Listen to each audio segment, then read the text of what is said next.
Hey friends, what is going on? My name is Ryan, this is the Analytic Gengar, and welcome to another one of our videos. Today, we go looking for Charizard yet again. So in today's episode, we're going to be opening up this Burning Shadows booster box, and as everyone else has done, we are going to look for that amazingly Rainbow Rare Charizard. So without further ado, let us go ahead and get started. I would like to showcase today this really cool personalized pen. It was a present of mine, and I will now use it to open this box up. Yeah, wonderful. Alright, cool. So in today's video and for the next 4 videos, what we're going to do is we're going to open up this Burning Shadow box. We also have a Cosmic Eclipse box, so the plan is to kind of mix the 2 sets up for the next like 3 months. So over the course of probably January, February, and March, you'll probably see like 1 or 2 of these videos a month. You know, nothing crazy, just kind of something to do on the channel other than our normal video. So of course, if you're new to the channel, welcome.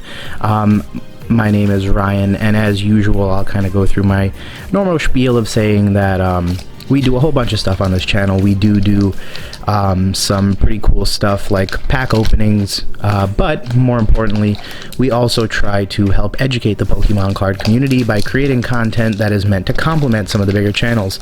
So helping you understand why certain sets are so valuable, helping you to understand how you can be the very best collector that you want to be, stuff like that.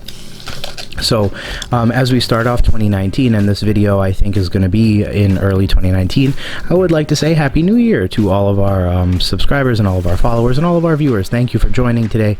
And yeah, without further ado, I won't try to keep my intro short, but here we are, Lord.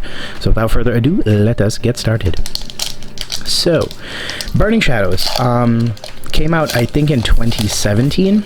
So what's good about it is that it is a little older. Fun fact, I think it's going to be one of those sets that people chase like crazy, and I feel like in the future it's going to be one of those sets that everyone is going to want a piece of.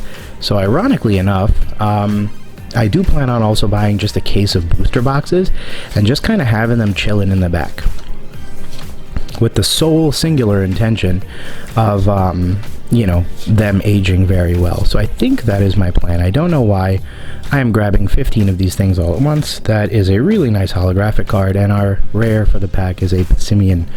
The good news with booster boxes is that you are guaranteed so many in a particular run, so that is good. That helps, because at least this way it kind of takes some of the guesswork out of this stuff. I don't know if you guys saw, but that particular, I am going to also zoom in a little bit. And as you know, my camera is a transformer secretly, so that is why it makes weird noises. Anywho, 1, 2, 3, 4 from the back. I would like to point something out. So I got this set off of eBay. You see the corners like chipped. So I almost don't want to pull the card. I think I want to pull. Wow, that is horribly miscut too. Wonderful. Okay, so I almost don't want to pull it out of this particular set because I don't know that it's going to be worth that much money if I do. Got a Panseer, got a Charmander. I'm also looking and thinking of new ways to open up packs for you guys. Oh, a Buffalont, and our rare is a non-holographic Electros. So that's good. That's good. This is wonderful. We're having fun, friends. Alright. Got a Ho-Oh pack. And yeah, so I guess that's the benefit of having some of these older packs or older boxes to open up. They're not too old, but you don't see many channels opening them up anymore, which helps, I guess, because it creates some space for us to, you know, some of the smaller channels to create some content around them. It's also cool because I'm nearly positive this is going to be a very collectible set in the future. I could be very wrong about that, but you know, my thought is that if you want to see what the next Skyridge box is going to be out of the Sun and Moon era, I think you have to look where the very sought after cards are. It's also weird because back in the day, Pokemon wasn't as popular, so people kind of ignored it, and now quite the opposite is true. Where Pokemon's very popular. That is a really cool Lycanroc.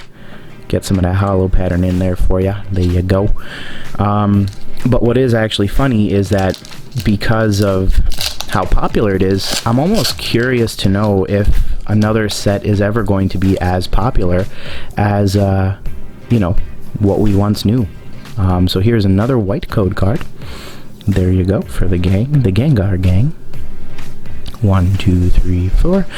Fun fact, a couple of weeks ago we hit our 100 subscriber mark, so I've taken to thank everyone for their 100 subscriptions, and you know, here's to many more in 2020. Wow, that is a thick Pokemon card.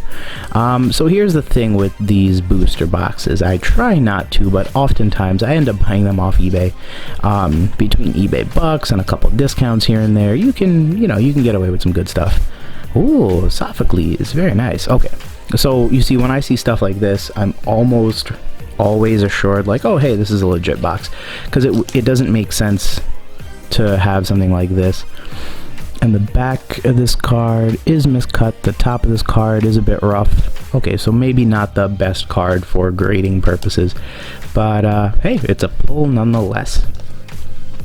Got another what is this guy's name? Necrozma. There you go. Okay.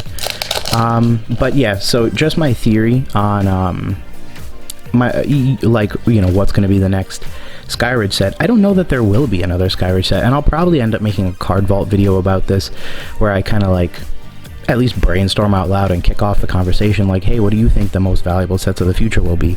I personally feel like there's not going to be another set quite as expensive, because now there's just too much focus on Pokemon.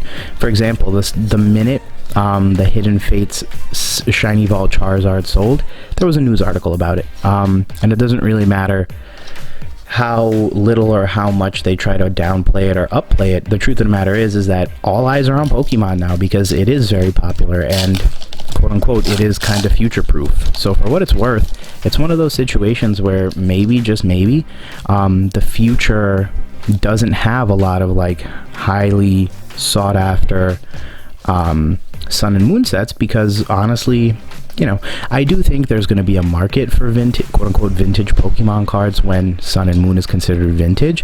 I just don't know that that's going to be anytime soon. There's his big brother. Yeah, so I just don't know that it's going to be considered vintage anytime soon. And even when it is vintage, I think so many people are putting away, and so many people are aware now that Pokemon cards can actually make you some money, that it's going to be a situation where people are just like, you know, like instead of a Hidden Fates tin selling for like $500, which is what an EX series tin sells for, fun fact, you might end up in situations where people are willing to pay like $50 for a you know, one of those. And just so you know, like, you know, in full disclosure, I have quite a few Hidden Fates products, quote unquote, hidden away, with the intention, like, oh yeah, in the future I might be able to turn them around for a pretty buck. I just don't know if, quote unquote, that pretty buck is going to be $200 a tin, or if it's going to be $25 a tin. And it's going to stink if you know, someone really put this stuff away thinking they were going to make crazy amounts of money, and they end up in a situation where you know, they made $30 by waiting 10 years. In the stock market, that's basically unacceptable. So if investment was your game here, I don't really think that was a good investment. And the same thing goes for like these types of booster boxes and stuff like that. People will say like, that's a really dope Darkrai. I like Darkrai, fun fact. I like okay, don't judge me, it's the analytic Gengar, yes, I know. So theoretically I have to like, you know, like dark type Pokemon and ghost type Pokemon, but Darkrai is a really cool, good looking Pokemon, so can't even lie, love him. And got a green code card here, so that's for the gang. And 1, 2, 3, 4. Please, friends, if you are taking codes, make sure to leave some for other folks. Preferably you take one at a time and then come back and see if there's another one available for you. It, you know, just helps make the community fair. It's also part of the reason why I don't give away all my code cards on the videos. I try to keep a few, so that if you didn't get one here, you can always reach out to me on Instagram, which will be linked down below, and you can always reach out and I can hook you up with some over that way. A Alolan Raticate. We have many Alolan Raticates, that's very funny. And finally but not least, for this pack opening, a Tapu Fini. Alright, let's crank this one out real quick. I don't know that we're going to pull anything super crazy. There's your code card. And 1, 2, 3, 4 from the back. Around town, we got a leaf energy or a grass energy, and we'll go from there. A Viper, a Rotom Dex, an Escape Rope. Question of the day, friends, bearing in mind, do you think that Burning Shadows is going to be a super expensive set in the future, given that Charizard card? Everyone wants it, and that's really cool, but does that mean this is going to be a really sought after set 10 years from now? Or do you think that there are so many on the market and there's so many people who are trying to make a buck off vintage quote-unquote Pokemon cards and reselling of Pokemon cards that it's actually going to drive the value down? That's today's question. Guys, thank you again for joining today's video. Stay tuned for more updates on this stuff. As you know, there'll always be another video tacked on. We'll also have some other openings tacked on along the way. Happy 2019. I assume this video will be going on pretty early in the year. And thanks again for joining today's video, friends. Like, comment, subscribe, follow us on Instagram, check us out for some more stuff over that way. And yeah, we'll talk to you soon. The hunt for Charizard definitely continues. Peace.